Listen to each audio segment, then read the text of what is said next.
Hey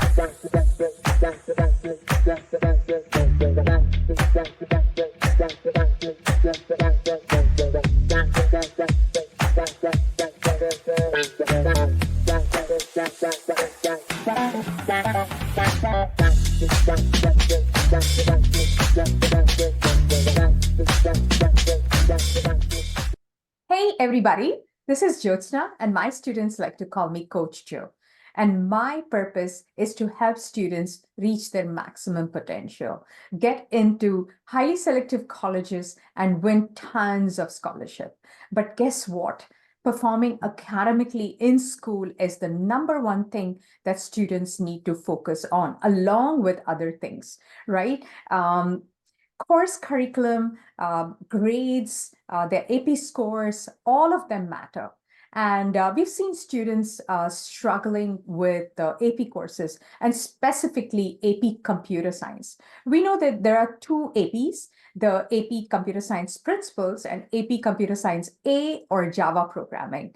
And of course, AP courses are college level courses, and you cannot expect students to like figure out and score overnight the perfect 5 in the AP exam, right? And it's always a good idea to augment the learning in school with tutors. I myself have done that. I've hired exceptional tutors for my sons, AP biology, chemistry, physics, AP calculus, statistics, everything. I've hired tutors to help my sons. And I'm so excited. I have Saleem here. He's an expert in AP computer science. And it is really hard to find a tutor who's concentrated on AP computer science. So I'm very happy that he's here. He's going to share his wisdom, his techniques, and his tips. And I'm so happy he's here. So welcome, Saleem. Hello, everybody. Hi, Joe. Yeah. So thank you, Saleem, for being here. I know that a lot of students struggle with the complex topics in the AP computer science. And we know that APs are college level courses. So could you tell us a brief introduction about yourself? Hi, everybody. My name is Saleem Shaik. I live in Pennsylvania. I've had a technology career for over 20 years, working for major Fortune 500 companies. And in 2018, I quit my corporate job to start a STEM education center. So we started a STEM education center called S2 STEM. And at our center, we have various STEM programs for elementary school and middle school. Then we started focusing on high school students, and that's where AP Computer Science came into picture. I've been teaching AP Computer Science since 2018. And basically, I'm a AP tutor, and I'm also the co-founder of the STEM Education Center, where we do multiple STEM programs. Excellent, excellent. And a brief background, Saleem and I used to work in Comcast. Yep. So we know that Saleem has an exceptional technical background, right? You cannot just be theoretical. Saleem has experience having applied there in the corporate world in solving like real life problems. So he brings that expertise to the table. So wonderful, yeah. So can you please tell us why is it that the AP, like for example, AP computer science programming, Java, why is it so hard? What is so unique about that subject, Saleem?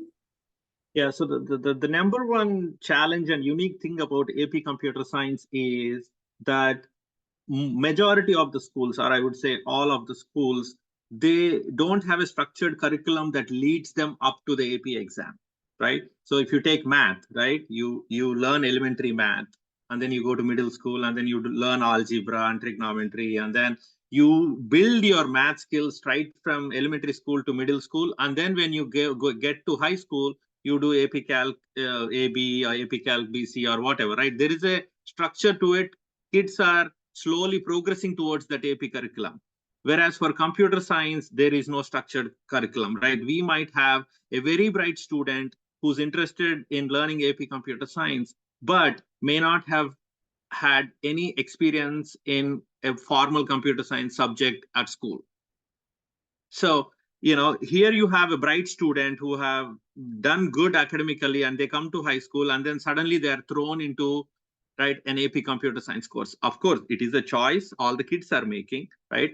But when the kids are interested to learn more about computer science, they cannot directly jump into a college level curriculum, right? So there are few prerequisites that kids can take it, but I have a lot of students who come to me and who are taking AP computer science who have not taken any computer science program or course before. So that itself is a steep curve that many kids struggle with because they're trying to. It's almost like you're taking AP Calc without learning algebra, trigonometry, or anything, right? So I think that's one of the biggest struggle. The second thing is, I think, most of the kids are like super smart in terms of quickly understanding the syntax of Java and what you can do and what you cannot do in Java, where you need to put a semicolon, where you cannot put a semicolon, things like that. They learn quickly. But the crucial factor for a developer or a programmer is to have a logical um, a logical thinking skill where in the AP exam, they'll give you a problem and they'll ask you to write a program. Now, knowing Java syntax is important, but you also need to have a logical thinking mind where you can dissect that problem into small steps and convert those small steps into an algorithm and then convert that algorithm into a Java program. Now, they they all learn Java syntax. They know how to write a Java program, but creating an algorithm for a problem that is given in the AP exam and then converting that algorithm into the Java program, I think that's the part where most of the kids struggle as well, right? So I focus on that. I always teach them that, see, you if you know how to use weapons, it's one thing, but then when you're out in the jungle, you need to have experience of how to hunt, right? Not just how to use the weapon, right? So we in my AP tutoring class, I'll give them multiple problems which they have to convert into an algorithm and then convert into Java, right? And then the third thing is some of the concepts in Java itself are a little bit complicated, right? Like arrays, and then there is object-oriented principles, which are like polymorphism, inheritance. So those are some of the advanced concepts. And many times, the questions I get from my students is, why are we learning these complicated concepts? Right? And I think that's where probably some of the real world experience comes in handy, and then I can associate them to some of the projects I have done, some of the software solutions I have created. And this is one more thing I tell all my students a lot, right? Like when you are in a software world, you are not developing solutions by yourself. There could be 3 or 4 developers who are developing the solution. So when you are writing the code, it's not just for you and you solving the problem. You're writing the code for a project, and there might be other people who might see your code. So all of those things play into how good of a developer you become or how effective your programming is. It's not just about, okay, there's a problem and you're writing a solution in Java. So I think these are the 3-4 challenges that I see all the AP computer science students struggling. And last is obviously prepping for exam, right? It is one thing to do programming in an environment where it shows where you are doing wrong, but it's another thing to actually write a program on a piece of paper. So what we try to do towards the end of the AP exam is we help them with a lot of key concepts, key kind of questions that come. There are some practice exams. My students, most of them take at least 3 to 4 practice exams before they actually give their exam. So I think it's important to learn Java. It's important to be a good developer.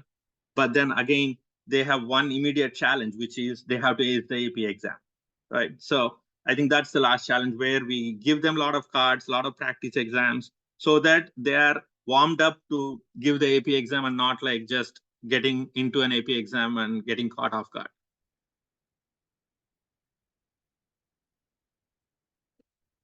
It seems like you've figured out the actual formula to sort of ace the exam. Yes, it's wonderful insight, Saleem. I mean, even I didn't know that, and thank you for explaining it step by step. And it seems like you've done a lot of research and you have a lot of experience in that. Wonderful, wonderful. And is there a specific? I know you answered this question, but is there a super specific area that students struggle the most? I think one of the main thing, like two main things that the students struggle: how to convert a problem into an algorithm and a Java program, right? Because in the AP exam, they will give you a scenario, right? They'll give you a scenario of a bunch of a business scenario, like like a library system, or like a school system where the students are taking exams, and they expect you to create a Java program which will probably take into consideration the student scores and gives them a grade, or basically there is a problem that is given which you need to convert into a program. So that is one of the struggles, like how would that see a business problem here, what do I create? Do I create a class? Do I create an array? Right? So that mapping of the problem to something in Java, that's what they struggle, right? And then the second thing is some of the advanced concepts of object-oriented programming. These are definitely college level subjects. I myself learned object-oriented programming when I was like 24 years old or something like that. Like these are high school kids who need to understand some of the advanced concepts of Java. Um, and the only way they are going to do it is by practice. And that's what we make sure, that they are given enough challenges, right? And they continue to practice, right? And as they practice more and more, they get more comfortable with the concepts, and it becomes very easy for them to comprehend the problems. Excellent, excellent. And we understood that what is the typical problem and how to overcome that. But what is so unique about what you have to offer? What value are you bringing for the student? I think the unique thing that I offer is they're learning from a person who has done software development for 20 years, right? So, I again, the reality is, if you see a lot of schools struggle with getting a good computer science teacher, right?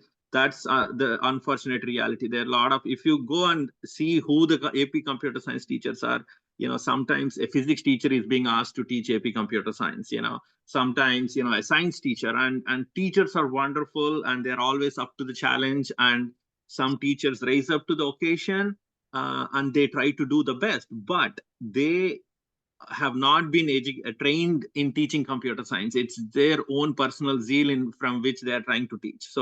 So sometimes that becomes a challenge, right? So you're learning from a person who might just have been told 3 months back that, hey, you're teaching AP computer science this year, right? Whereas I have been educated in computer science, did software development for 20 years. So when you're writing a Java program, and if a student asks me, why do we need to write like this?